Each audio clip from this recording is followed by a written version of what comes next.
Bismillahirrahmanirrahim. Assalamu alaikum wa rahmatullahi wa barakatuhu. Dear students, today is 26 March 2021. It's Friday and we are going to study unit number 1 of science, that is what is science. So in this chapter, after reading the chapter, you will be able to understand the concept of science, what science is, how the scientific method works, what is scientific method, and different types of laboratory apparatus and their uses, and different parts of light microscopes and its working, and also safety rules for a laboratory.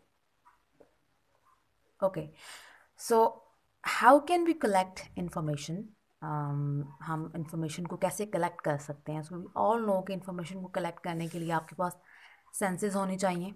You should have observation. आप observe करते हैं, आप knowledge को gate करते हैं, और जब आप ऑब्जर्व करते हैं और नॉलेज लेते हैं, देन आप इन्वेस्टिगेट करते हैं, और it's all about gaining the knowledge. And here Allah says that indeed in the creation of heavens and the earth and the alternation of the night and the day are signs for those of understanding.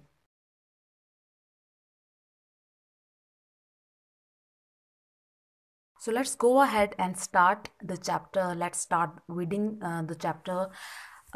This world is full of wonders and amazing phenomena. We learn about these phenomena through science. कि ये तो पूरी कायनात है, इसमें बहुत सारे अजूबे हैं, अमेजिंग फिनोमिनाज हैं, जिनको हम समझने के लिए हम साइंस इज़ द वे जिसके थ्रू हम इनको समझते हैं. Scientific study is not just for scientist but for all Mankind. कि सिर्फ साइंस साइंटिफिक स्टडी सिर्फ साइंटिस्ट के लिए नहीं है, बल्कि हम सब के लिए है, क्योंकि अल्लाह ताला ने सबको ही सेंसेस दी हैं. और हम अपने अराउंड अगर देखें तो नेचुरली ही बहुत सारी ऐसी चीज़ें हैं जो कि हमें ये मजबूर करती हैं कि हम उनके अबाउट सोचें और देखें कि कैसे ये फिनोमिनाज हो रहे हैं हमारे around. Scientific knowledge helps us in understanding what is going on around us. It has a great influence on our lives. It leads to the development of new technologies. It has improved our standards of living over time. के obviously science की ही बदौलत हमें new technologies मिली हैं, और हमारा living standard जो है with the time, with the passage of time, अगर हम कंपैरिजन करें पास्ट के साथ, तो बहुत हद तक जो है वो इम्प्रूव हो गया है. And here are the pictures of ये आपको बता रहे हैं फोटोसेंसिस हो रही है यहाँ पर, ये सैटेलाइट स्पेस में जा रही है, और ये मॉलिक्यूल्स और ये सारी आपके साइंस ही हमारे अराउंड है. Now turning on to page number 2, here this says, what is science? The word science is obtained from a Latin word scienta, mean knowledge. So science is a systematic and logical approach to gaining knowledge of the universe. So science जो है वो एक Latin word साइंटा से निकला है, और उसका मायने जो है वो नॉलेज का है. और साइंस जो है एक सिस्टमेटिक एंड लॉजिकल अप्रोच है, कि मीन्स एक पूरी उसकी लॉजिक्स और सिस्टम के थ्रू हम एक किसी नॉलेज को हम गेन करते हैं अबाउट जो हमारे पूरे कायनात में कि किसी भी मीन्स की चीज़ के अबाउट हम नॉलेज गेन कर सकते हैं through science. Scientific knowledge depend on evidence. तो किस चीज़ पे डिपेंड करता है? एविडेंस के ऊपर, यानी कि शहादत जिसे हम उर्दू में कहते हैं, मीन्स कि आप कोई चीज़ देख रहे हैं और आप ऑब्जर्व कर रहे हैं. तो evidence is collected through different means like observation and experimentation. कुछ भी आप अराउंड अपने देखते हैं, और आप देखते हैं कि हमारे अराउंड बहुत सारे ऐसे नेचुरली फिनोमिनाज हो रहे हैं. हम वेपोरेशन को देख लें, कंडेंसेशन को देख लें, तो ये सारे हमारे नेचुरल फिनोमिनाज हैं. तो ये हम कैसे उनको हम देखते हैं कि हम ऑब्जर्व करते हैं अपने सेंसेस के through, which leads to scientific theories and laws. तो इन्हीं ऑब्जर्वेशंस और एक्सपेरिमेंटेशन से ही साइंटिस्ट जो गुजर चुके हैं पिछले, जिन्होंने इतनी सारी जो है वो इन्वेंशंस की, उन्होंने किस तरह की, इसी तरह उन्होंने ऑब्ज़र्व किया, उन्होंने एक्सपेरिमेंट्स किए, और एंड में जाके फिर उन्होंने थ्योरीज, और ये हम आगे जाके पूरा देखेंगे कि कैसे ये साइंटिफिक मेथड जो है वो वर्क करता है.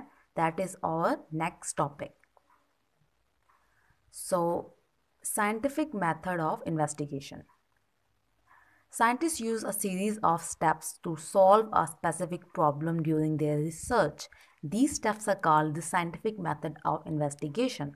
So here is the picture that is showing you different steps that are involved in the scientific method of investigation. Basically होता क्या है कि साइंस में कोई भी प्रॉब्लम को सॉल्व करने के लिए एक पूरा स्टेप वाइज प्रोसीजर होता है, ठीक है। ये स्टेप्स आपके सामने, you can see the steps.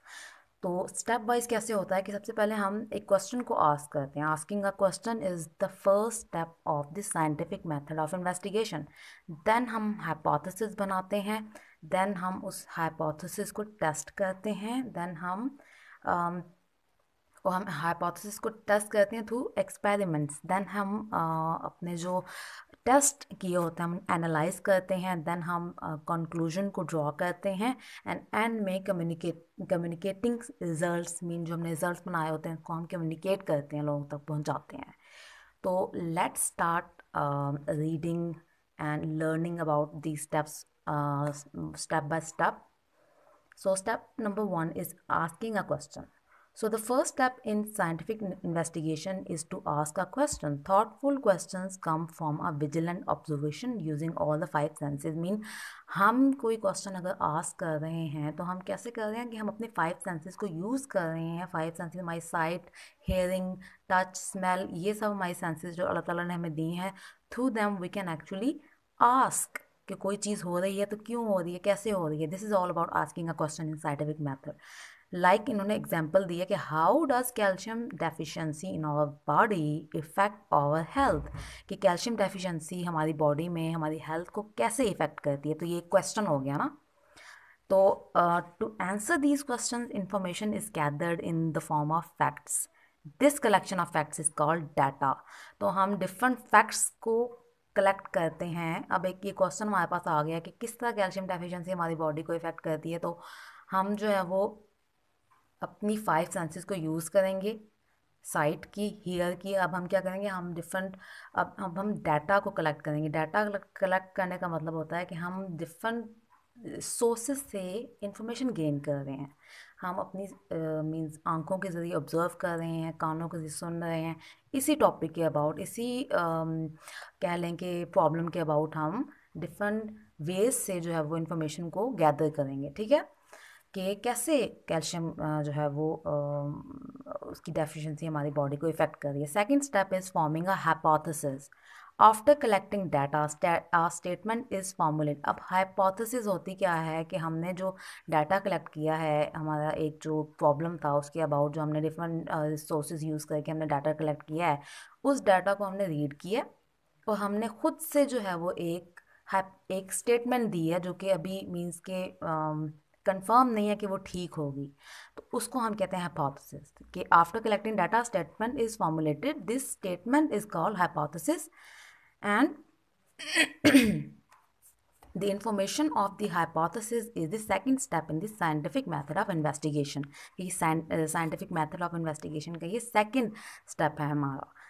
A hypothesis may be a guess or a prediction of the question asked. The possible hypothesis for the question above is calcium deficiency weakens our bone. तो हम hypothesis में क्या कर रहे हैं, guess कर रहे हैं, गैस कर रहे हैं ना, क्योंकि अभी हमें कंफर्म नहीं है कि जो हम गैस कर रहे हैं, जो हम सोच रहे हैं वो 100% ठीक है या नहीं। तो ऊपर जो हमारा प्रॉब्लम था कि क्या कैल्शियम डेफिशिएंसी हमारी हमारी बॉडी को कैसे इफ़ेक्ट करती है, तो हमने डिफरेंट लोगों को ऑब्जर्व करके या डाटा कलेक्ट करके हमने ये कहा कि कैल्शियम जो है वो हमारी बोन्स को वीक कर रही है, ऐसे इफ़ेक्ट कर रही है हमारी।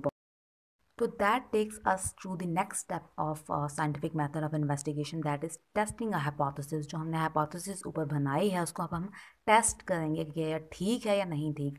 कैसे? अब हम different experiments करेंगे. So the next step in the scientific study is to check the hypothesis. कि next step क्या है, हम अपने hypothesis को check करेंगे. A series of experiments is carried out for this purpose. इस purpose के लिए हम experiments करेंगे. Sometimes depending on the nature of investigation it is not possible to carry out an experiment.